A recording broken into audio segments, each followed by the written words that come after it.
Hillary was out there talking about how anti-Putin she is, and those who helped Russia need to be held accountable. She was getting money directly from them.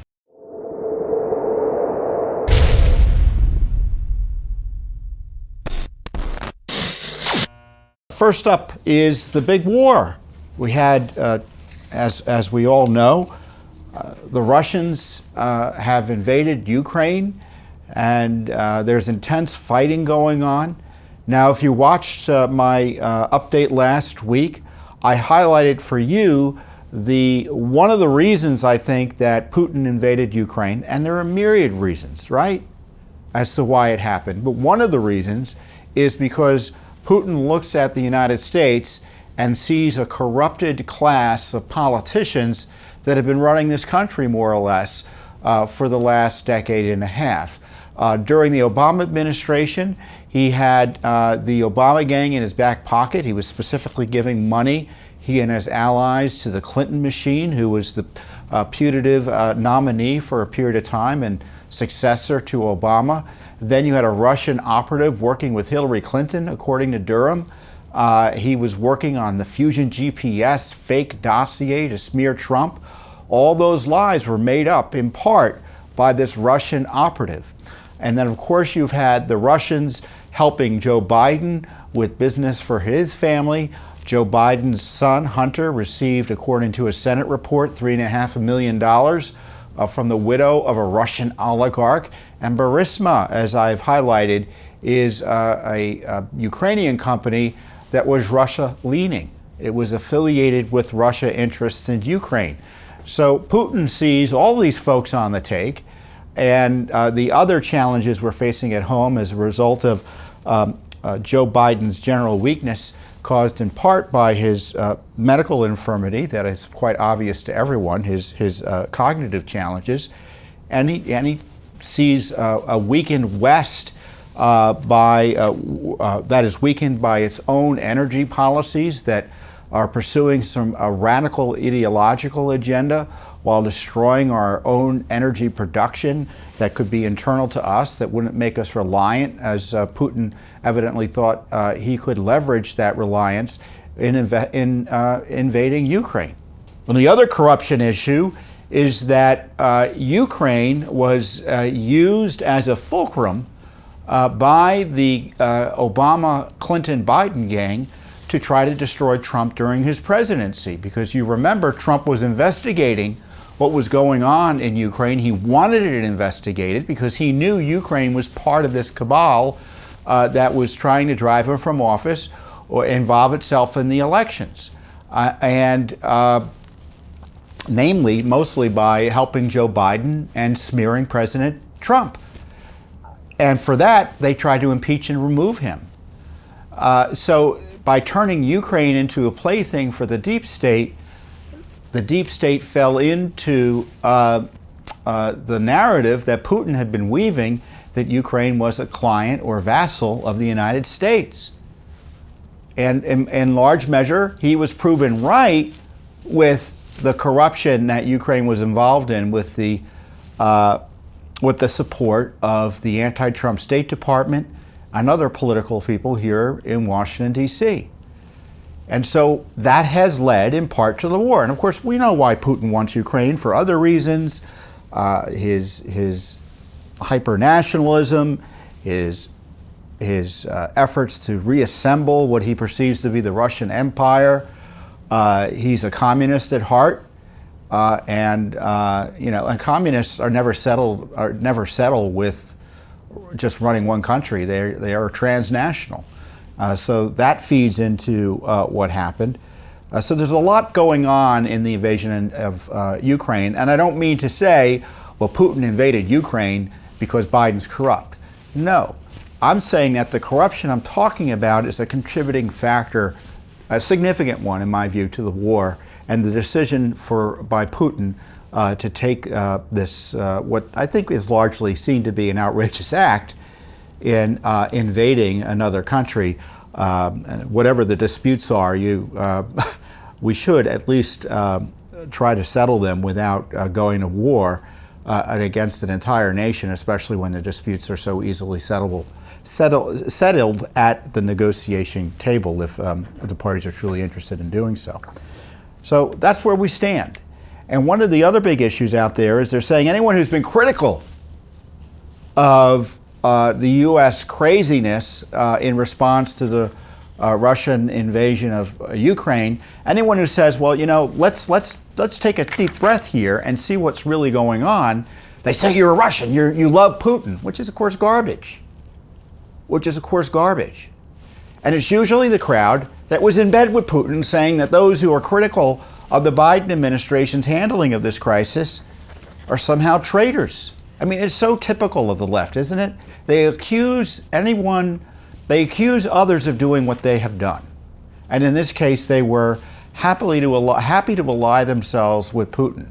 And our Michael Morrison did a piece. He's an investigative journalist, senior investigative journalist at Judicial Watch, and he's been following the Clintons for decades.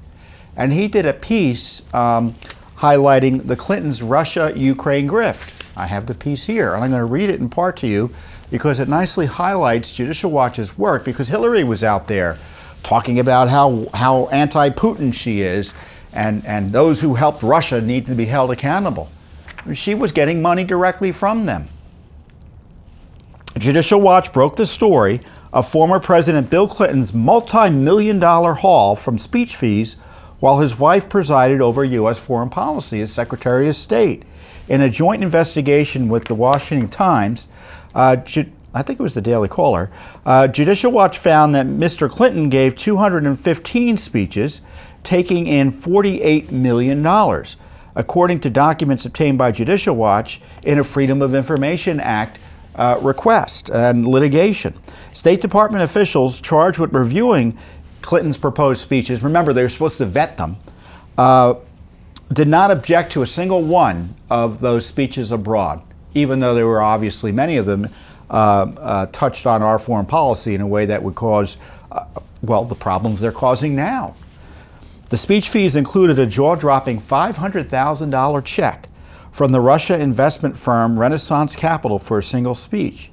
Years later, leaked emails revealed that the close connection between Renaissance Capital and Putin's inner circle.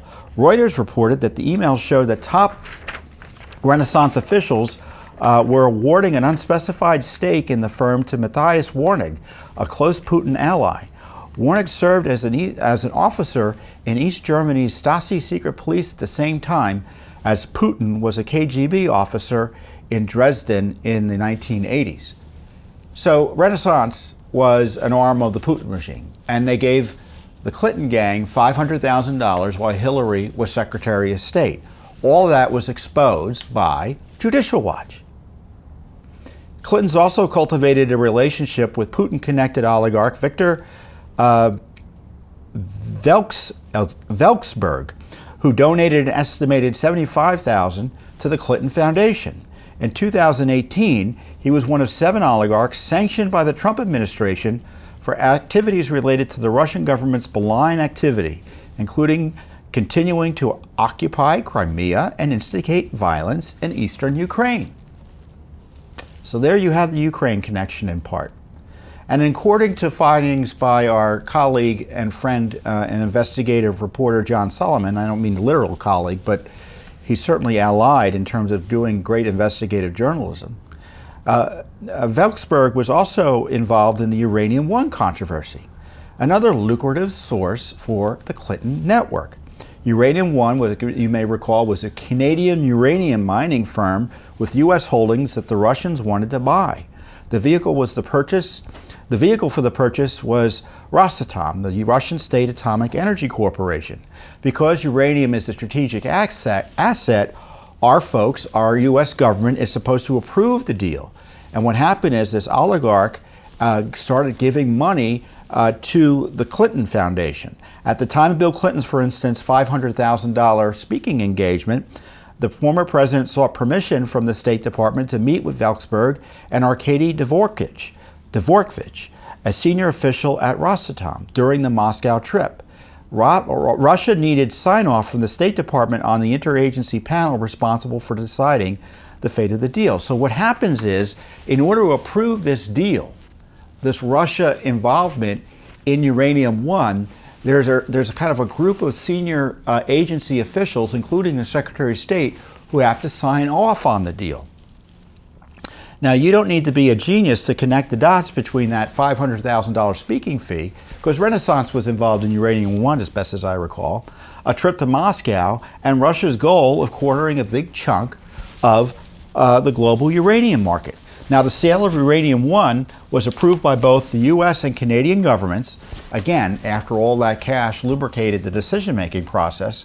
In the years surrounding the deal, including before it became public knowledge, entities connected to Uranium One donated $145 million to the Clinton Foundation.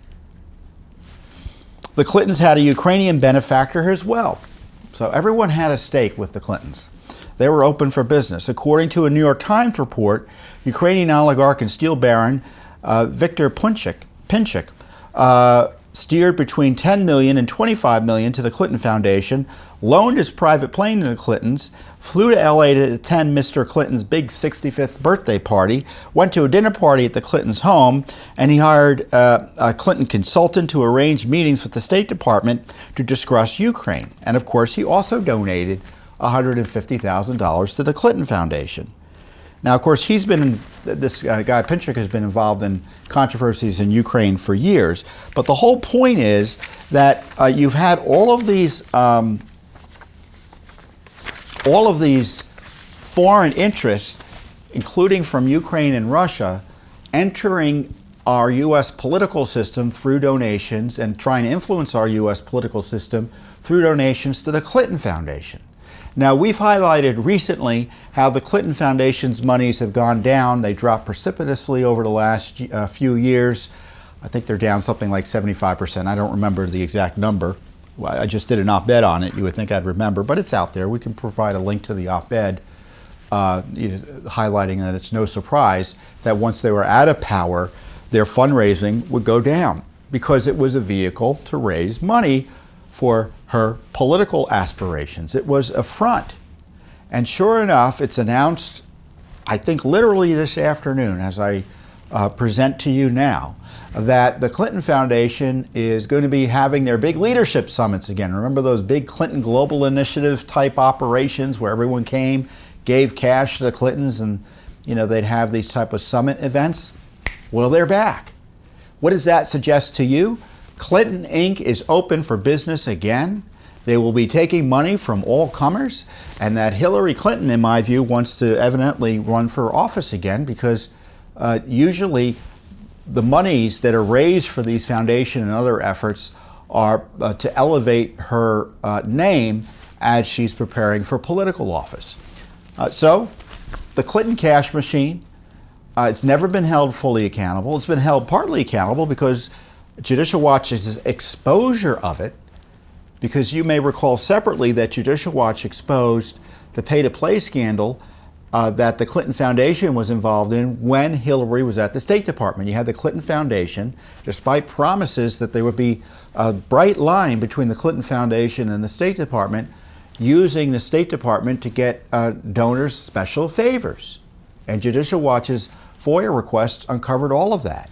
And that contributed as much as anything to Hillary Clinton's downfall in 2016. And of course, Judicial Watch separately and relatedly, though, have come up with Hillary Clinton's emails that she had been trying to hide, each and every one of them, from the American people for years. But Judicial Watch's persistence and consistence and in relentless heavy lifting uncovered the Clinton email scandal. So this was, that was the most significant non-governmental investigation, frankly, in modern American history. It led to the uncovering of the Clinton email scandal, the pay-to-play scandal. It led, one of the consequences was the unraveling of her presidential campaign. But my discussion here today focuses on how, in order to avoid that, the consequences of that criminality that we uncovered, she concocted the Russia smears. So there was never any Trump connection to Russia as alleged by the Clinton machine and Obama and Biden, but there was plenty connection with both Biden and Clinton.